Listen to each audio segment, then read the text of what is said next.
Hey everyone, here's a little bonus video that I'm doing. It's my way of promoting BeneVolentDickNES's new video on the hunt for Red October, which you should totally watch.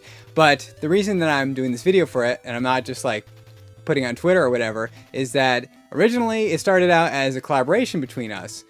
What it was going to be basically was that, now first thing I will address this before anything, you'll notice that I have the beard still. As you can see, this is filmed. If I have it the way I want to do it, you'll actually be seeing this the day that I'm filming this. So this is present me that you're seeing. See, as you can see, I mean, I'm a little scruffy, but I don't have the beard. Because this goes back to before Jaws. Sometime after The Punisher, but before Jaws when I filmed that. So, yeah, it kind of uses the old LJN Defender style, where it was like me on camera the whole time, which right now, looking back on it, I don't like that at all. And I'm never going to make that choice again, because I don't like it. I guess originally my inspiration for that was like Pro Jared, like his reviews or 1 minute reviews, or it's him on the camera a lot, and he's got his gameplay over there. But it works for him, didn't work for me. It's just, my style is completely different. It's just awkward to me. I think it sucks now, as you'll see. You guys, I'm hoping you'll like it, but myself, I just think it, because I saw, he included a little bit of it in his video, Bene did. But it's, watching it now, I'm just a little embarrassed by it, because it's like, oh man, I've really improved since then. I wasn't that good at all back then.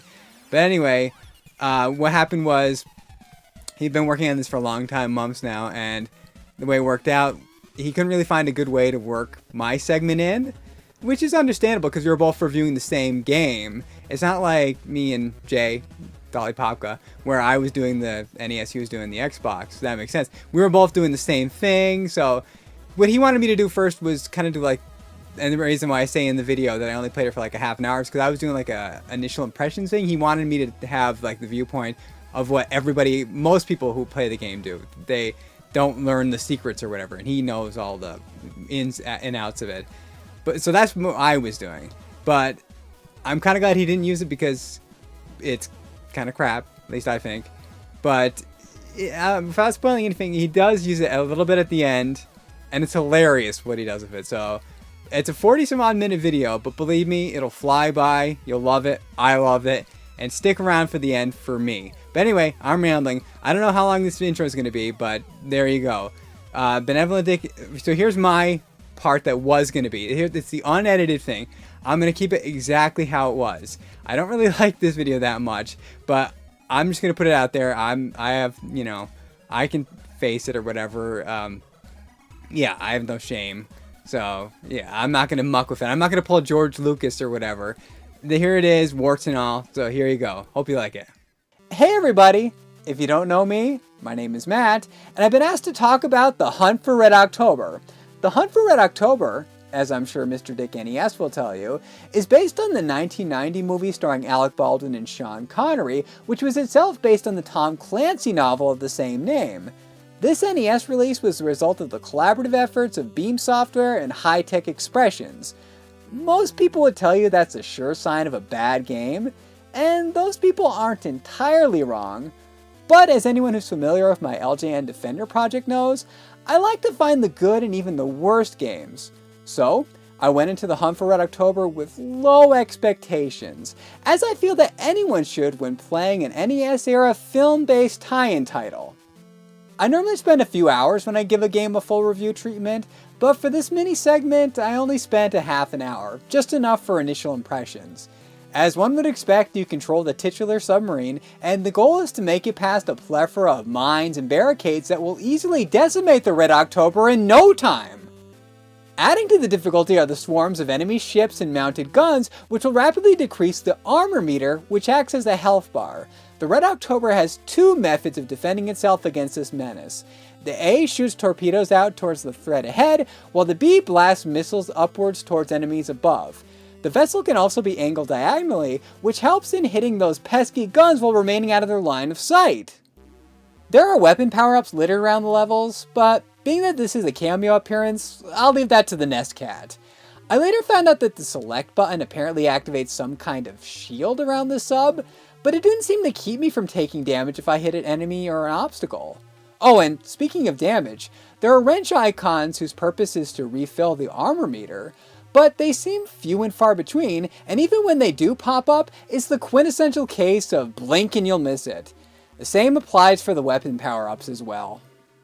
Eventually I decided to make a run for it and evaded the barrage of baddies as best I could. I did manage to get to the second level, but I got a game over soon after, so that was the end of my session with this title. Overall, it was about what I expected it to be, and I thought it was decent, and probably the best that any developer could do with a license such as this. The controls were responsive, the action felt fitting for the tone of the film, and the radar came in handy as far as seeing what danger lies ahead, for the most part. The music could use some improvement though. Don't get me wrong, it isn't devoid of good tunes, and I rather enjoyed the cutscene theme, but that main level song is way too drony and repetitive. I guess it kind of fits the depths of the ocean vibe, but all I'll say is that podcasts are my best friend during my time with the Hunt for Red October. I would only recommend picking up this cart for hardcore NES or Tom Clancy fans. I'll give it a pass though for the fact that it fills me with the warm fuzzies for a long past era where adult nature cinematic fare like Cool World, Mad Max, and Platoon were part of console libraries.